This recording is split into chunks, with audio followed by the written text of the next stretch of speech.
This is a review of Industrial Light and Magic, The Art of Special Effects. Published in 1986, it covers ILM's first 10 years of work. Although I was taken aback and maybe even a little disappointed, at least initially, to discover that ILM itself isn't really the sole focus, or maybe even main focus of this book. Mostly this is a book on special effects in general that uses ILM's work as a case study of how those effects are put into practice and achieved. So I think of this book as feeling like part fond yearbook and part 101 textbook. In terms of a yearbook, it's kind of a celebration of ILM's first 10 years work and some of the people who worked there, but there's not a lot of history or development of the company, which is what I expected more of going in. There is a bit of that, but it's more like a reminiscence on the good old early days and self-congratulatory pat on the back for their achievements. But it's all quite warm and friendly, which isn't that surprising given that the book's written by Thomas Smith, who was the general manager of ILM for 5 years, so he's obviously a fantastic source to write this sort of book. But like I said, mostly this feels like a special effects textbook. And when I say textbook, I'm not suggesting it's dry or boring, not at all. It has this real affable, informal tone that makes the text very approachable, while still being incredibly interesting and informative. By textbook, I just mean it's a basic overview of certain film special effects techniques. So to help you get a better idea of exactly what areas of special effects are covered, there's basically a chapter on each of the following: model construction, creatures, stop motion, miniature photography, matte painting, animation, and optical compositing. And so the content of each chapter consists of a broad general explanation of the purpose of the techniques and how they are used and achieved, and sometimes some Hollywood history of how the effect came about. Overall, the text is very well written and super informative. I really did learn a ton from this book, but it does sometimes have this Goldilocks problem where the explanations of special effects are too little, too much, or just right. The parts I like least are just how much of the word count is wasted on things that are far too light and basic, and things that have nothing to do with ILM or its work specifically. Film and special effects theory sort of stuff, like it's explaining it to a child, though this could be explained by the fact that 35 years ago when this book was published, the average reader's knowledge of filmmaking was probably a lot less than the reader of today. But since that's who I'm reviewing the book for, that is still worth pointing out. But then there are also cases when the complete opposite is true, and incredibly technical concepts are not explained clearly enough. Like there's even a glossary that's supposed to explain certain special effects concepts and terminology, and I was often left very, very confused, having no way of understanding what was being talked about. And in those cases, how much of that blame is perhaps on me being a simpleton, I can't say, but I think the book could have benefited from more illustrations to help visualize and explain that stuff. So it feels like you have this quite uncomfortable situation where incredibly general, obvious film theory ideas are being unnecessarily detailed right alongside incredibly technically complex concepts that are just not being explained well enough. But for the majority, things are well explained and illuminating. I'm also not sure if the book uses certain outdated terms, even something like special effects versus visual effects, which the glossary doesn't really help clear up. And then how those terms have evolved and relate to modern day definitions, I don't know. But anyway, then the book backs up its general descriptions with specific examples of how the effect was achieved by ILM on a particular movie, and this is where the book really shines. The specific explanations and examples are so fascinating and revealing, which is not something I can say about most behind-the-scenes books. Sometimes it'll just be a cool piece of behind-the-scenes trivia, but often it gives a really rewarding and appropriate amount of depth of how something was achieved by ILM. Combined with the anecdotal tone of the writing, makes for a really enjoyable and educational read, and I do wish the book had have spent more of its word count on these specific types of examples. I understand that the general stuff is necessary to give context, background, and fill in any information outside the specific examples, and that's fine. I'd say about half the book is specific and half is general, and the intertwining of both is used very effectively at times, but I still think the ratio of general to specific information is a little off, or it wouldn't have been so bad if there were more text, because there's just not nearly enough text in the book for so much of the word count to be squandered on being too basic or theoretical. And then then after that, each chapter ends with one or two biographical spotlights on a key ILM member who worked in that area. Usually I'm not a fan of these type of profile things, but here they are used intelligently because they are very appropriate for the type of book this is trying to be. Although they can still be a little back-patty or indulgent, discussing things not relevant to their ILM work, but overall it's really effectively used when, after reading about how these effects are done, you then get a few pages on the career path that led to the artist or technician to a place at ILM where they're able to make that magic happen, which really reveals the realistic human component behind the work that is not only interesting to read about, but I think very inspiring for anyone considering if that area of filmmaking is something they'd like to pursue. I think in terms of Thomas Smith's writing style and just the book overall, it feels very, very similar to the sort of Disney Imagineering books that are written by Imagineers. If you're at all familiar with any of those books, that'll give you an idea of the tone and feel of this book. Now we have to talk about the images, which are the absolute best part of this book. They're basically the whole reason I've kept it. Just in terms of the quantity and content of the images, it's fantastic. Especially because with this sort of book, I could easily imagine it being overloaded with stills from the movies to show, look how great our work is in the final movie, but there are hardly any stills. It's just tons and tons of behind-the-scenes shots of people working on the effects. And that actually relates to the other thing I enjoyed about the book. So because this book was published in 1986, the stuff discussed is so out of date that it's essentially irrelevant to modern filmmaking.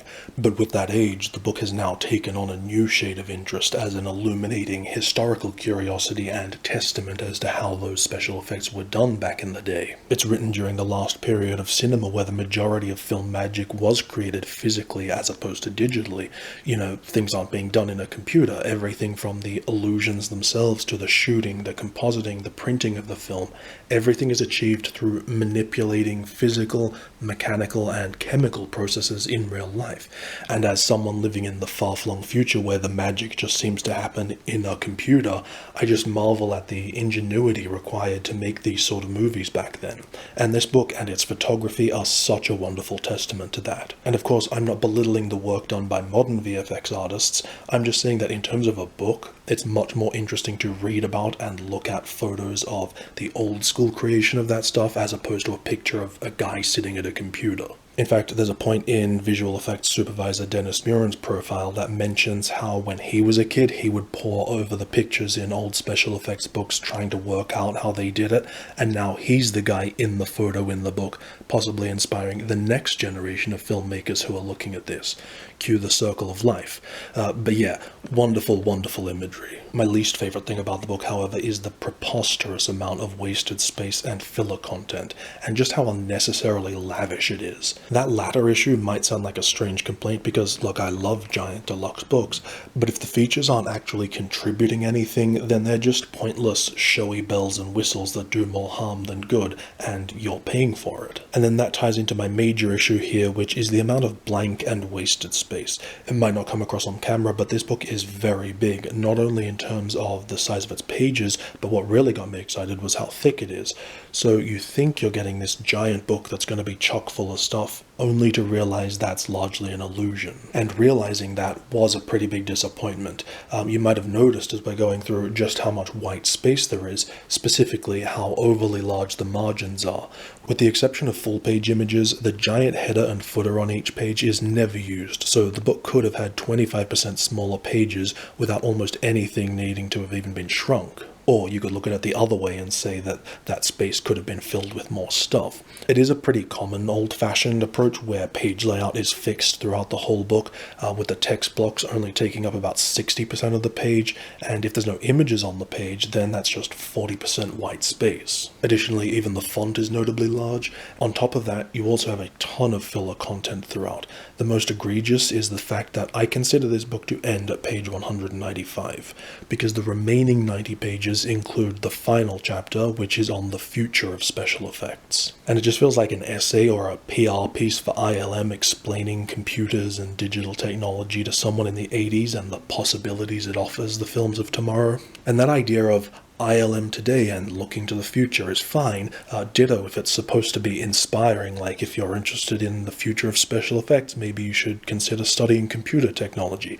Both those ideas are fine, but as a shorter epilogue, as a whole chapter, it just feels unnecessarily tacked on and not like it's following the established direction for the content of the rest of the book. As is often the case with this book, it's the bloated general pontificating that's the problem. Though one fun aspect of reading this chapter today is being able to enjoy a few prehistoric Pixar Easter eggs, with the book of course being unaware of the eventual significance. But then after that chapter we get 40 pages that are nothing more than ILM's credits for each film they worked on, and then a glossary and index, which are nice, but because of the font size and page layout take up 3 times as many pages as they need to. And so if you eliminated all the blank space, chose a reasonable size font, and cut out the filler content, you could easily cut this book's page count in half without losing a single thing of value. And the reason this is all a problem is because with a large book like this, whether you're buying it new or, God forbid, buying it secondhand and having to pay for international shipping, the size and weight are reflected in that price when really all you're paying for is blank paper, a product spread out to take up twice as much space as it needs to. Or you can look at it from the angle of, rather than trimming the book down, they could have added more text, which is something the book really could have benefited from. The pages themselves are also very thick, not that I'm complaining about that, but it is another factor contributing to the illusion that this book is packed with content equal to its grand size. Even the gatefolds, which you'll have seen as we're going through, there are quite a few, but they're just another example of wasted lavishness, because except for 1 or 2 nice giant matte paintings, they don't feature anything that justifies that sort of treatment, so what's the point beyond trying to make it look showy? So the last thing I want to do is to address the book purely from the perspective of a Star Wars fan, for anyone who is coming to it solely, or at least mainly, for the Star Wars stuff, which I think includes me. I am interested in ILM, some of their other films, and just filmmaking in general, but without the allure of Star Wars, I wouldn't have got the book. Because of all the general information and other films, I don't think you could call this a Star Wars book. However, in terms of the films that are represented, the specific examples and the images, Star Wars makes up the vast majority. To the point that if you're coming to this book hoping to find a lot of information on one of your other favorite ILM movies, you're going to be very disappointed. Dragon Slayer, Indiana Jones, and Poltergeist get maybe 1 or 2 extended discussions. Other things like Goonies, Back to the Future, Star Trek get even less. Most of their movies do get at least a few pictures in, but scarcely even a mention in the text. But essentially every other movie gets nothing when compared to Star Wars. Now, personally, I'm glad that Star Wars got so much attention, but from a critical, objective perspective, this is a book that's supposed to be about ILM, not Star Wars. And so the book really should have been more even in its representation of ILM's work, even at the expense of Star Wars stuff, or especially at the expense of the general stuff. Or they could have just doubled down and made this a book solely on Star Wars special effects.